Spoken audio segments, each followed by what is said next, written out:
Sports fans, let's welcome our newest contributor, Coach Adam Turner, the head coach at Bard College and a serious basketball mind. He dissected LeBron's postgame as only a coach can, and it's this kind of insight you don't get anywhere else but a place like BBallBreakdown. Give him a follow on Twitter so you too can be in the conversation. I know I am. One of the most overlooked parts of LeBron James is his post-up game. In this video, we're going to take a look at some of his post-ups from the 2015 playoffs and how he's operated and where he's operated from. He's really developed drastically over the past few years in not only the number of post-ups he has per game, but the moves and array of moves he's able to use and what he's able to do with those post-ups. The place LeBron is most efficient catching the basketball is about 15 to 18 feet away from the basket. When he gets a catch here, he's absolutely deadly. From here, he's able to decide what he wants to do depending on who's guarding him. Here you see a smaller defender on him, so LeBron uses his power dribbles to get in deep into the paint to finish. Guys like Carroll, Bazemore, Jimmy Butler last round just can't prevent LeBron from getting in to about 3, 4, 5 feet from the basket and just getting whatever he wants. So this kind of a matchup without a double team is just too easy for LeBron. He's able to get into, this range where his hook shot is absolutely money. Because of his power game, the smaller defenders have to start playing more physical further from the basket. When you're this tight to LeBron, this far from the basket, he's just too quick. He's going to be able to easily get around you for a basket one way or the other. The first few clips we saw hook shots and turnaround jumpers deep in the paint. And in these two clips, you see his ability to penetrate past defenders who are playing too close to him and finish on the opposite side. Because LeBron has the ability to use both power and quickness to get to the middle of the paint, defenders have to start overplaying this move to the middle. When this happens, LeBron has added a great drop-step baseline move to his arsenal. The old LeBron we saw 5, 6, 7, 8 years ago just didn't want these kind of post touches. He didn't want to catch 20 feet from the basket because he didn't have the moves and he didn't have the ability to read the defense consistently like he does now. When you have a player who can score over both shoulders, use his power to get in deep or his quickness to go around you, it just becomes impossible to guard. The greatest post players of all time have the same exact array of skills LeBron does in the post, and this is why he's become one of the best post players in the NBA. LeBron's secret weapon in the post has become his turnaround jumper over his right shoulder. At times he'll use the Dirk Nowitzki 1-foot fadeaway. At other times it'll look more like a Michael Jordan, Kobe Bryant shot. But it's become his go-to. If you play him physically and he doesn't feel like he can get around you, or if there's not a lot of time on the shot clock, you'll see LeBron just kind of dig in, give a shoulder fake, and turn over his right shoulder for a turnaround jumper.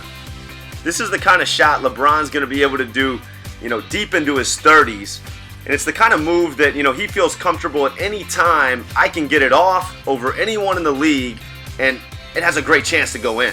The thing I've been the most impressed with is LeBron's ability to use his body and his feet to seal off fronting defenders and open himself up for easy layups at times.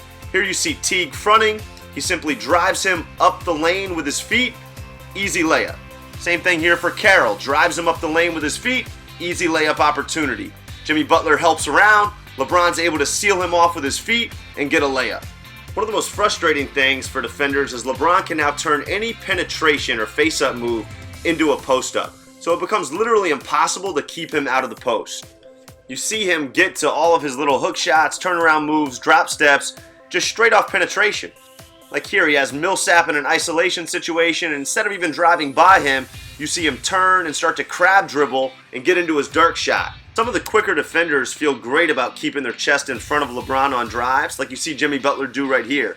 But the problem is, while you've kept your chest in front, he still is able to drive you to about 8 feet from the basket and then turn around and post you up.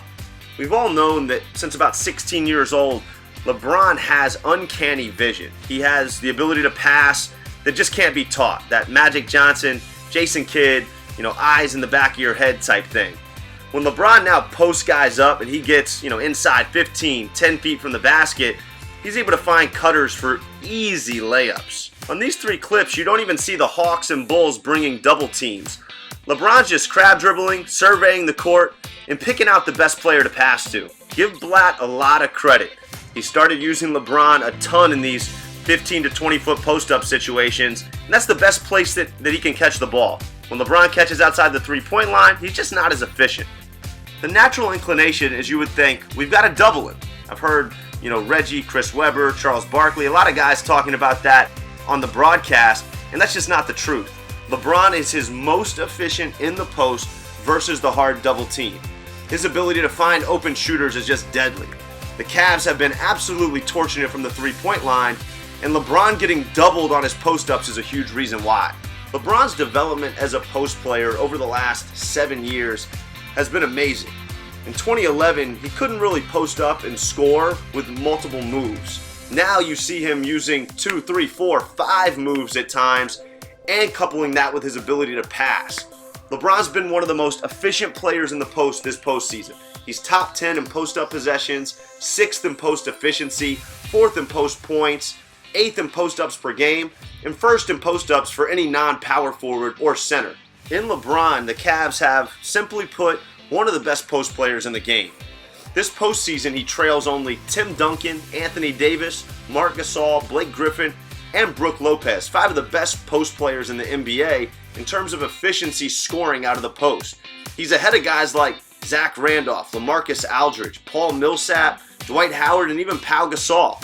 He's been incredible this playoffs in the post. The Cavs' hopes for a title rest firmly on the shoulders of LeBron James, more specifically on the shoulders of his newfound post game. 07 hit the first time LeBron went to the finals. He posted up about 3.2 times a game. And even his second finals appearance in 2011 when they lost to the Mavs, he posted up 3.7 times a game. The game plan against LeBron has always been drive him outside the three-point line, force him to shoot, pack in with help defenders around the rim, and just don't let him beat you going to the basket. Now that LeBron's doubling his post touches and catching continually inside 20 feet from the basket, this has become impossible. Simply put, he's become absolutely unguardable. I could see this newfound post game being something that LeBron carries deep into his 30s. From 35 to 40, he might get a second wind in his career as a dynamic power forward, more traditional. For now, we'll just add posting up into the many things LeBron James does extremely well.